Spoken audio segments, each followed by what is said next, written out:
নতুন রূপে ভক্তদের মধ্যে হাজির হলেন চিত্রনায়িকা শাবনূর। সামাজিক যোগাযোগ মাধ্যমে পোস্ট করেছেন নতুন ছবি। সামাজিক যোগাযোগ মাধ্যমে ছবিগুলো পোস্ট করে শাবনূর লিখেছেন, নতুন বাস্তবতাকে আলিঙ্গন করে হাসি মুখে সামনে এগিয়ে যাওয়া। বোঝাই যাচ্ছে জীবনে নতুন কিছুর ইঙ্গিত দিচ্ছেন এই অভিনেত্রী। মন্তব্যে শাবনূরের ছবির প্রশংসা করেছেন তার ভক্ত অনুরাগীরা।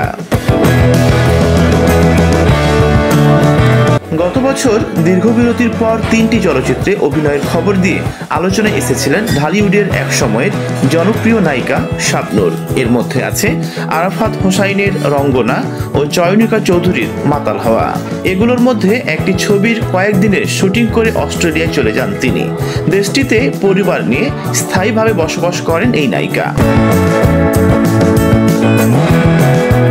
চলচ্চিত্রে অনিয়মিত হলেও শাবনূরকে নিয়ে ভক্তদের আগ্রহ মোটেও কমেনি। তার অভিনীত সিনেমার গানগুলো এখনও সর্বোচ্চ ভিউ অর্জন করে। এরই মধ্যে চলচ্চিত্র ক্যারিয়ারে 3 দশক পূর্ণ হয়েছে এই গ্ল্যামার নায়িকার। 1993 সালের 15ই অক্টোবর নির্মাতা এহতেশাম পরিচালিত চাঁদনি রাতে ছবির মাধ্যমে বড় পর্দায় অভিষেক ঘটে এই নায়িকার। এরপর আর পেছনে ফিরে তাকাতে হয়নি তাকে।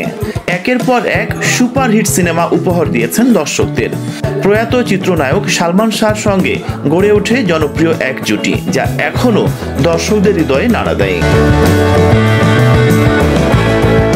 দীর্ঘ 31 বছরের অভিনয় জীবনে অসংখ্য ব্যবসা সফল সিনেমা উপহার দিয়েছেন শাবনূর। এর মধ্যে আছে স্বপ্নের ঠিকানা, প্রেমের তাজমহল, আমার প্রাণের স্বামী, ও প্রিয়া তুমি কোথায়, ভালোবাসি তোমাকে, আনন্দ অশ্রু, বউ শাশুড়ির যুদ্ধ, হৃদয়ের বন্ধন ও মোল্লাবাড়ির বউ সহ আরও অনেক সিনেমা।